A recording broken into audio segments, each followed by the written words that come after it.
കേരളത്തിന്റെ ജാഥകളിലുടനീളവും തങ്ങളുടെ അവകാശങ്ങൾക്ക് വേണ്ടി അല്ലെങ്കിൽ അവകാശങ്ങൾ നേടിയെടുക്കാൻ വേണ്ടി സംഘടനകൾ നടത്തുന്ന രാഷ്ട്രീയ പ്രസ്ഥാനങ്ങളും യുവജന പ്രസ്ഥാനങ്ങളും വിദ്യാർത്ഥി പ്രസ്ഥാനങ്ങളും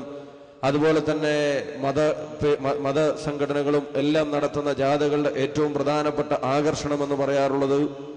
ഏതെങ്കിലും ഒരു വിഭാഗത്തിന്റെ അവകാശങ്ങളെ സംബന്ധിച്ച് മുന്നോട്ട് വെക്കുന്ന പ്രധാനപ്പെട്ട ആശയങ്ങളും മുദ്രാവാക്യങ്ങളുമാണ് ആ ജാഥകളുടെ പ്രധാനപ്പെട്ട ആകർഷണമെങ്കിൽ അവകാശങ്ങൾക്കപ്പുറത്തേക്ക് ഉത്തരവാദിത്തെ പൊതുജന സമൂഹത്തെ ബോധ്യപ്പെടുത്തുന്ന വളരെ പ്രസക്തമായ ഒരു മുദ്രാവാക്യവുമായി കടന്നു വരുന്ന ഈ ജാഥ, ഇതിന്റെ മുദ്രാവാക്യത്തെ തെരഞ്ഞെടുത്ത ബഹുമാന്യരായ ആളുകളെ ഞാൻ ആദ്യമായി ഈ പാലക്കാട്ട് ജനതയ്ക്ക് വേണ്ടി ബഹുമാനപൂർവ്വം ആദരപൂർവ്വം ഞാൻ അഭിവാദ്യം ചെയ്യുകയാണ്. മാനവികതയെ വീണ്ടെടുക്കാൻ അതിനെ ഉണർത്തുപാട്ടായി ഈ ജാഥ കേരളത്തിലുടനീളം സഞ്ചരിക്കുമ്പോൾ അവിടെ